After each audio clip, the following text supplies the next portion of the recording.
मैले हिजो एउटा आर्टिकल हेरेको थिएँ होइन। अनि एउटा कुरा टु बी एक्सपेक्टेड जस्तो लाग्यो क्या।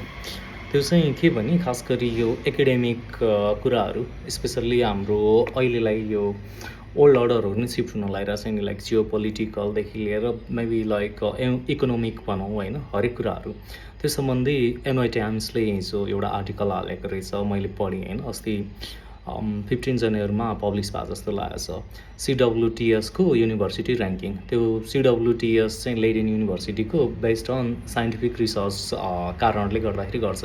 कुन कुन युनिभर्सिटीले कति कति रिसर्च पेपरहरू पब्लिस गर्यो, कतिको इम्प्याक्ट हुने खालको भनेर गर्छ कि।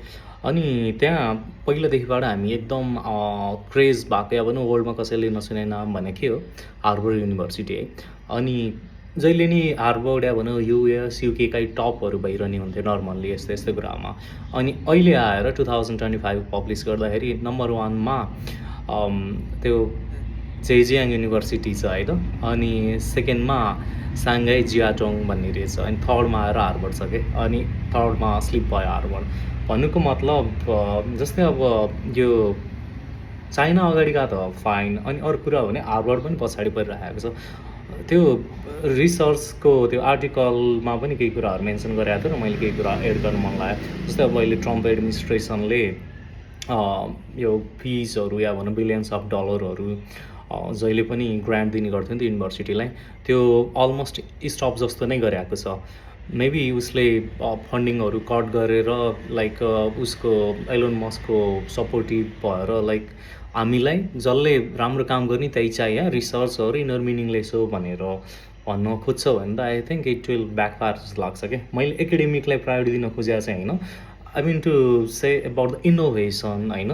जुनसुकै पनि इनोभेसनहरू चाहे मेबी एलोन मस्ककै टेस्ला नै किन नहोस्, अरू मेबी रकेटहरू नै हो, प्राइभेट कम्पनीले मात्र सम्भव हुँदैन। Or in a sense private कम्पनीले जहिले पनि आफ्नो प्राइभेट भनेपछि बेनिफिट्स कसरी हुन्छ, अरू प्रोफिटलाई हेर्ने हुन्छ। त्यो ठाउँमा युनिभर्सिटीले गभर्मेन्टहरूले ग्रान्ट दियो भने त प्राइभेटको जस्तो फर्स्ट मनी भनेर त हुँदैन नि त हो। त्यो हुँदाखेरि युनिभर्सिटीहरूलाई चाहिँ फन्डिङहरू गराएर बलियो बनायो या सपोर्ट गरेर गर्ने हो भने धेरै माथि जान्छ जस्तो लाग्छ। अरू अस्ति केही टाइम अगाडि मैले अर्को एउटा आर्टिकल पढाएको थिएँ, अनि त्यो थिङ्किङ ब्याक के अहिले चाइनाको साइन्टिस्टहरूले पत्ता लगायो के भनी हामी एयरबाट नै खाना पाउन सक्छौँ जस्तो खालको के भने, मतलब त्यो स्टेजसम्म पुगिसक्यो। तर त्यो प्राइभेटहरूले केही फाइदा छ छैन भनेर हेर्छ नि त प्राइभेट इन्स्टिट्युसनहरूले। त्यो ठाउँमा युनिभर्सिटीहरूले त रिसर्चै गर्ने विदाउट प्रेजडिस भनौँ या केही इनोभेसन गर्ने, ह्युमन लाइफ्सको लाइफ जस्तै मार्स पठाउँछु भनेर भनेको छ एलोन मस्कले, इट्स गुड। तर उसले एउटा बेनिफिट्सलाई पनि हेरे हुन्छ नि त। तर नर्मल युनिभर्सिटीले चाहिँ एज अ होल युनिभर्सलाई अर एज अ होल वर्ल्डलाई नै बेनिफिट्स हुने पाराले सोच्या हुन्छ। अनि त्यो हुँदाखेरि चाइना एकदम ऱ्यापिडली एआई अटोमेसनमा अगाडि गइराखेको छ। अनि साथसाथै वेस्टर्नको आउटलुक पनि चेन्ज भइराखेको छ कि। अघि एउटा आर्टिकल पढाएको थिएँ मैले, क्यानाडा र चाइनाको रिलेसन एकदम नराम्रो थियो पहिला है। अनि इभन त्यो उनीहरू डिप्लोमेटिकहरूलाई समाउने इन्क्वायरहरू गर्ने यस्तै यस्तै भइरहन्थ्यो। फ्यु इयर्स ब्याक पनि चाइनाको एउटा एन्टरप्रेनरलाई उता क्यानाडामा केही प्रब्लम गरेको थियो क्यानाडियनले होइन। त्यो रिलेसनसिप अहिले आएर फेरि मिल्ला जस्तो भएको छ बिकज अफ ट्रम्प एडमिनिस्ट्रेसन्स पोलिसी के। अनि ट्रम्पले चाहिँ इनेमी आफू बाहेक सबै इनेमी जस्तो खालको व्यवहार देखायो। अनि त्यो हुँदाखेरि चाइनालाई त्यसले बेनिफिट्स भयो। In a sense China old अर्डरको लिडर हो इन्डाइरेक्टली भने जस्तो नि हुन लाग्यो। अफकोर्स युएस अझै फार अहेड छ, बट त्योभन्दा पनि कस्तो इम्प्याक्ट देखायो भन्ने कुराहरू फिल हुन्छ जस्तो लाग्छ क्या मेरो विचारमा। अनि यो स्पेसल्ली साइन्टिफिक रिसर्चहरू भनेपछि I am not an expert in that field, तर एउटा कुरा चाहिँ के हो भने ह्युमन लाइफ्सलाई कसरी इम्प्याक्ट हुन्छ, आउटपुट कस्तो बेस्ट हुन्छ, सानो सानो माइनर कुराहरूले गर्दाखेरि। जस्तै स्विजरल्यान्ड किन माथि छ त भन्दाखेरि धेरै रिसर्च ब्याक इन्स्टिट्युसन अरू कम्पनीहरू त्यहाँ छन् जसले एउटा ग्राउन्ड ब्रेकिङ चेन्जहरू ल्याउन सक्ने खालको इम्प्याक्ट गरेको छ क्या। त्यो हुनलाई पनि चाहियो नि त, आवश्यक होइन र। अस्ति चाइनाको ट्रकधरि इभन डेलिभरी गर्ने ट्रकमा ह्युमनलेस ट्रकहरू अरू एयरपोर्टमा पनि ब्यागेज ह्यान्डलिङमा मान्छेहरू कति लाग्ने ठाउँमा अटोमेटेड के। अफकोर्स मैले मान्छेलाई रोबोटले रिप्लेस गर्नु अरू अटोमेटेड हुनु राम्रो भन्न खोजेको चाहिँ होइन, बट हामी अड्याप्ट हुनुपर्छ टाइम अनुसार। अब कस्टहरूको कुराहरू हुन्छ होइन, कस्टहरू कम हुने भयो।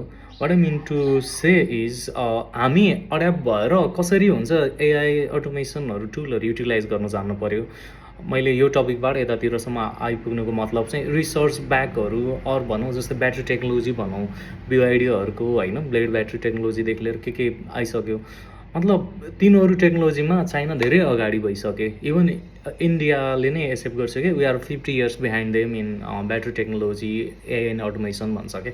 हो, त्यो कुरा चाहिँ अब अहिले वर्ल्डले एक्सेप्ट गरिराखेको छ। US is not longer a leader in AI and automation भन्ने जस्तो भएपछि वेपन सिस्टममा होला अझै पनि advance, but China is not far behind जस्तो लाग्छ मेरो विचारमा।